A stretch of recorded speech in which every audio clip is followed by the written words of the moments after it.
Allison's favorite holiday was Halloween. Even at the age of 21, she never grew out of the Halloween spirit. She still dressed up in scary costumes, went to pumpkin patches with her friends, and even enjoyed the horror movie marathons that played all October long. But this Halloween was a little different. Because of her demanding career in pharmaceuticals, Allison was now living in a small town in Pennsylvania that was over 2 hours away from her family and friends. That meant most holidays and birthdays she spent celebrating alone. However, being the optimist that she proudly was, she decided that this Halloween she was going to thoroughly enjoy herself, despite being away from family and friends. These were her exact thoughts that Halloween evening as she made her way up the path to her front door. Kids in costumes were shouting for joy houses down as the neighbors handed out candy. She hurried her pace, not wanting to miss the joy of giving candy out to the trick-or-treaters. Allison unlocked her front door and opened it. Before she stepped in, there, shoved under her welcome mat, was a white envelope. Curiously, Allison bent over and picked it up. There was no return address and only 2 words written on the front: for Allison. Wondering who would have left this here, she tore open the envelope, pulled out a letter, and began reading it. Dear Allison, how are you? I hope all is well and you're enjoying your new home. I'll keep this brief because there isn't much time. Tonight, Halloween night, be sure by 10 p.m. to lock all your doors and windows, and whatever you do, do not answer your door after 10 p.m. I don't care what you hear or what you think you hear. Do not open your door. Things beyond both our comprehension will occur, and you must not open the door at any cost. Please heed my warnings. I only wish for your well-being. Be safe, stay strong, and do not open your door after 10 p.m. With love, your Aunt Cynthia. Allison read and reread the letter. She glanced up and down her street, trying to identify a prankster or mischief. She didn't have time to worry about this poor attempt at a cheap scare. Not only did she not have an Aunt Cynthia, but the trick-or-treaters were only 3 houses away, and she needed to prepare the candy bowl.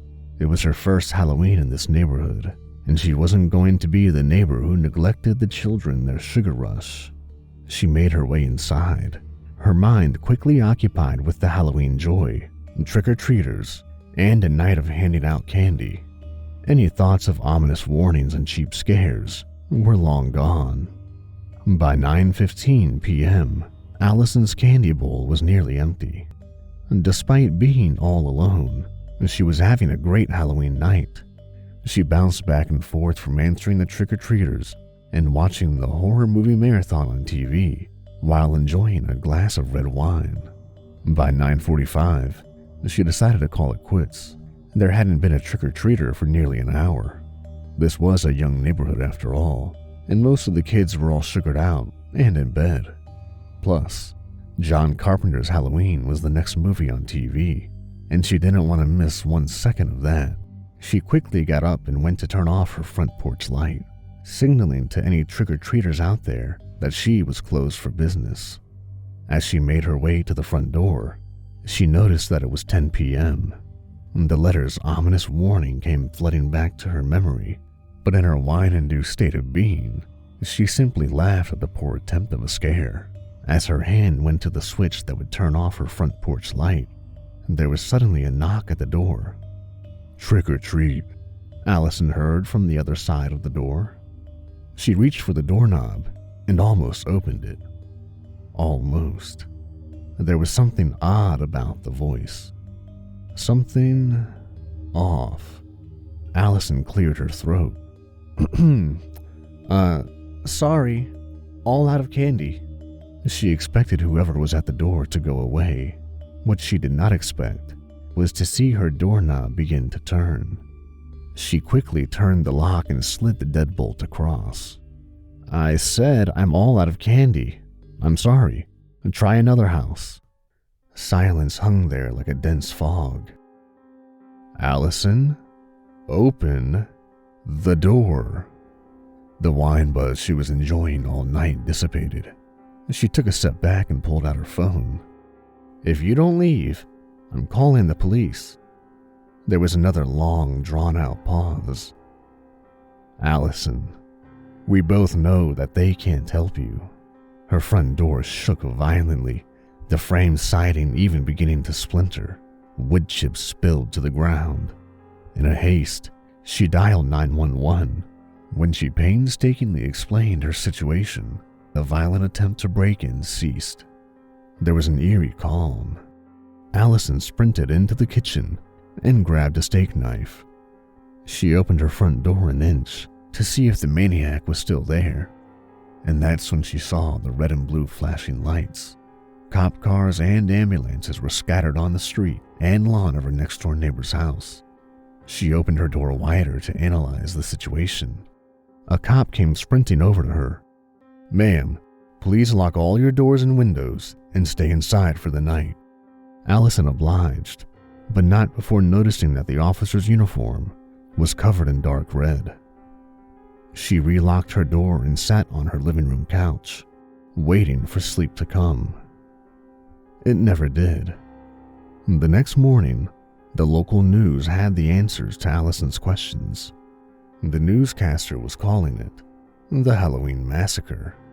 Allison's next-door neighbors, the Doyles, were mutilated beyond recognition. They were a family of 6, a mom, a dad, and 4 kids, all gone from this earth. What was worse, the newscaster explained, was that there were no fingerprints, no DNA, or any other forms of evidence left behind. Just a family massacred with no explanation of how. Allison watched the news unfold throughout the morning, tears stinging her eyes.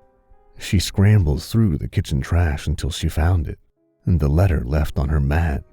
She dialed her mother, burning with questions. "Do I have an Aunt Cynthia?" There was a pause. "Allison, is everything all right? Where is this coming from?" "Just answer the question. Do I have an Aunt Cynthia?" Allison heard her mother gulp.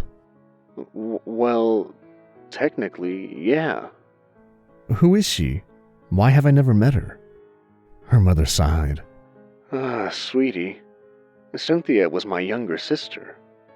When she was born, her neck caught around the umbilical cord. She suffocated." Allison froze to the spot, her aunt's letter in her hand. That's when she noticed that there was more writing on the back that she hadn't noticed before.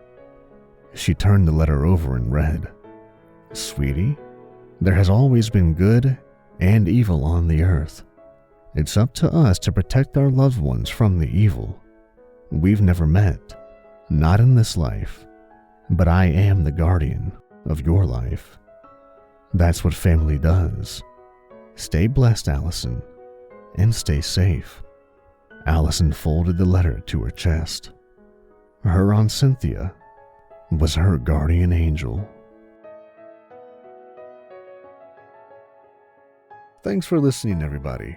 And if you like what I'm doing and want to hear more, hit that subscribe button for more Nightmares Nightly.